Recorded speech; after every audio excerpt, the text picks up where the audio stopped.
Cette vidéo est un devoir pour une classe inversée. Il sert d'introduction à la réaction de précipitation.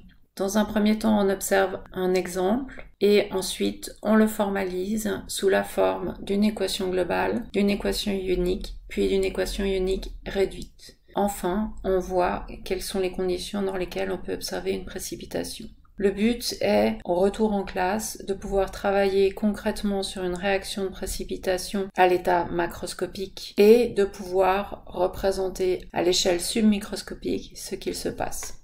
Lorsque l'on fait se rencontrer du nitrate de plomb 2 qui a été précédemment dissous dans l'eau et du iodure de potassium qui a aussi été précédemment dissous dans l'eau, eh bien on voit apparaître une nouvelle substance jaune, insoluble, donc extrêmement différente des réactifs. Nous allons aujourd'hui étudier cette réaction.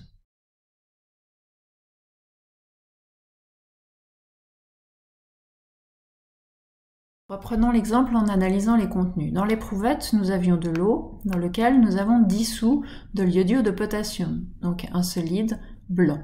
Nous obtenons une solution, donc transparente, qui plus est incolore. Au niveau de l'écriture, notre iodure de potassium était solide, nous l'avons mis dans l'eau et il est donc passé en phase aqueuse. Pour rappel, l'iodure de potassium est un composé ionique puisqu'il contient un métal, le potassium, qui devient K+, et l'iodure qui est l'ion I-. Nous avons donc noté ici ce qu'on appelle l'équation de dissociation de l'iodure de potassium. Voici une représentation submicroscopique de ce que nous avons dans notre éprouvette, des molécules d'eau et puis des ions dissociés, des ions potassium et des ions iodure.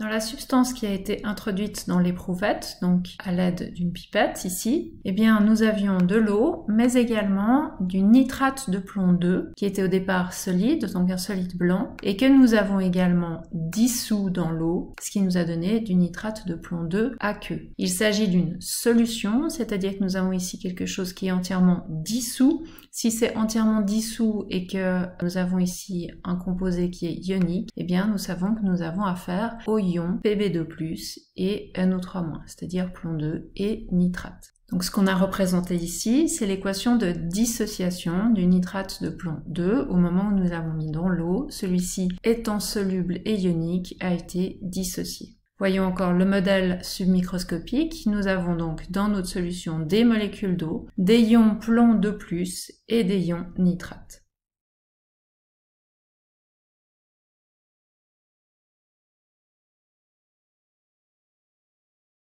Au moment de la rencontre entre le nitrate de plomb 2 et l'iodure de potassium aqueux, nous avons pu observer que les deux solutions étaient incolores, transparentes, et que nous avons créé ici quelque chose qui n'est plus incolore, jaune, certes, mais surtout qui n'est plus transparent. Et cela signifie que nous avons créé une substance qui n'est pas dissoute et que nous avons donc affaire à un solide. La question est donc, quel solide avons-nous créé? Quelle est cette substance qui ne s'est pas dissoute? Eh bien, pour faire le raisonnement, nous allons réfléchir avec ce que nous avions dans notre solution, c'est-à-dire les ions Pb2+, et NO3-, ainsi que les ions K+, et I-. Qu'est-ce qu'on peut créer à partir de ces ions? Qu'est-ce qui va créer cette substance solide qu'on appelle le précipité? Eh bien, première chose, on peut imaginer que ces ions vont se déplacer en solution. Alors on sait que deux ions chargés positivement vont se repousser. Deux ions chargés négativement vont également se repousser. Mais que se passe-t-il si maintenant nous avons notre nitrate qui rencontre le potassium ou bien notre iodure qui rencontre le plomb? En sachant que si on devait créer une substance solide, eh bien nous aurions à ce moment-là affaire à quelque chose qui est neutre et qu'il faudrait pour équilibrer la charge du plomb 2+, deux ions I-.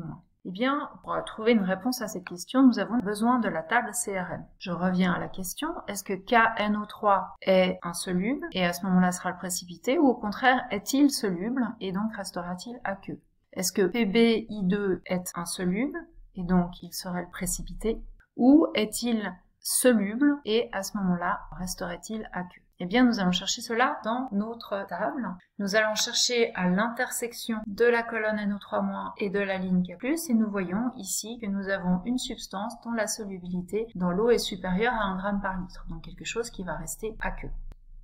Qu'en est-il de l'iodure de plomb? Eh bien, l'iodure de plomb, si nous allons à l'intersection entre la ligne du plomb 2 et la colonne de l'iodure, nous trouvons que nous avons une substance dont la solubilité est inférieure à 1 g par litre. Et cela signifie que nous avons affaire à un solide, c'est notre précipitant.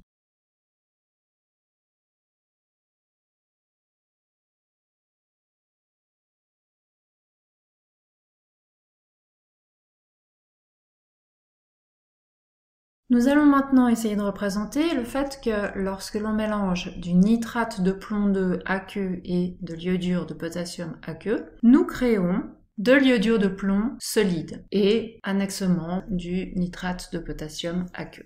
Alors comment représenter ceci? Première possibilité, eh bien, nous allons écrire sous forme de composés, mais préciser qu'il s'agit de composés dissous, en indiquant aqueux entre parenthèses, donc chacun de nos réactifs, le nitrate de plomb 2, ainsi que l'iodure de potassium. Nous allons indiquer les deux molécules que nous pouvons former, en indiquant que l'iodure de plomb est solide, et que le nitrate de potassium, eh bien, c'est quelque chose qui reste dissous. C'est une première représentation possible qu'on va tout de suite équilibrer. Donc nous avons ici une équation qu'on appelle l'équation globale, première façon de représenter cette réaction.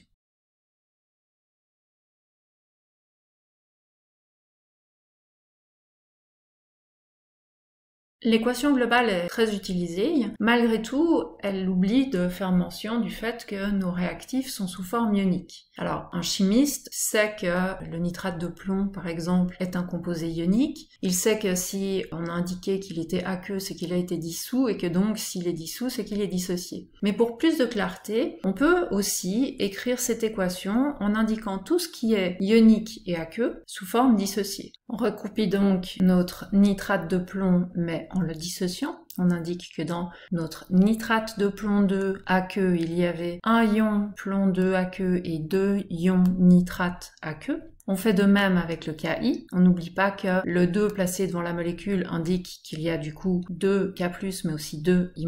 Et puis, on va faire de même avec nos produits. Alors l'iodure de plomb, lui, il est insoluble, ça veut dire qu'il est solide, il reste solide dans la solution, donc on va pas le dissocier. Par contre, notre nitrate de potassium va être dissocié. Et ce que nous avons là, c'est ce que nous appelons une équation ionique. Elle représente de la même façon que l'équation globale la réaction que vous avez vue précédemment.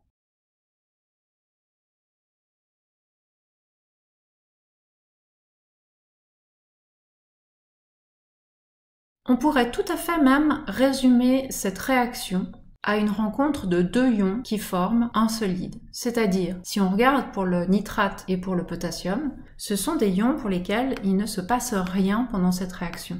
On les trouve avant la réaction, on les retrouve après la réaction. On les appelle d'ailleurs des ions spectateurs. Donc en fait, on aurait pu se contenter d'écrire qu'il y avait au départ du plomb 2, de l'iodure, et que ça nous a donné un précipité, une substance solide de iodure de plomb.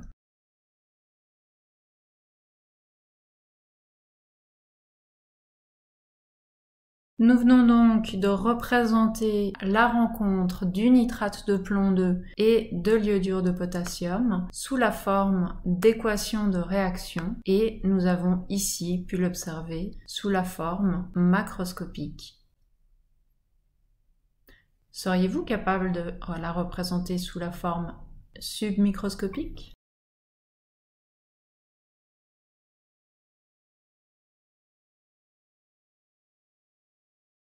La réaction que nous avons vue aujourd'hui s'appelle une réaction de précipitation. Elle a lieu entre deux composés qui ont été précédemment solubilisés, qui sont donc sous forme de ions dissociés. Elle crée une substance insoluble et nous avons vu qu'il peut rester donc des ions en solution qu'on appelle les ions spectateurs. Pour reconnaître une réaction de précipitation, eh bien, soit il faut vraiment faire le travail par rapport à tout le concept, c'est-à-dire d'avoir au départ deux substances ioniques solubles et ensuite un composé insoluble. On peut aussi être un peu plus rapide. Un indice, c'est la présence d'un sel, et puis un hydroxyde, un autre sel ou un acide, en gardant en tête qu'ils doivent être solubilisés. Et c'est à partir de cela que l'on aura une substance insoluble. Cette substance insoluble peut être soit un sel, soit un hydroxyde. Les acides, rappelez-vous, sont toujours solubles. Au niveau pratique, pour reconnaître une substance insoluble, je vous rappelle qu'il faut regarder si vous avez quelque chose qui va opacifier votre solution. Si votre solution devient opaque, c'est qu'il y a quelque chose qui n'est pas dissous. Ce n'est donc plus une solution, c'est une suspension.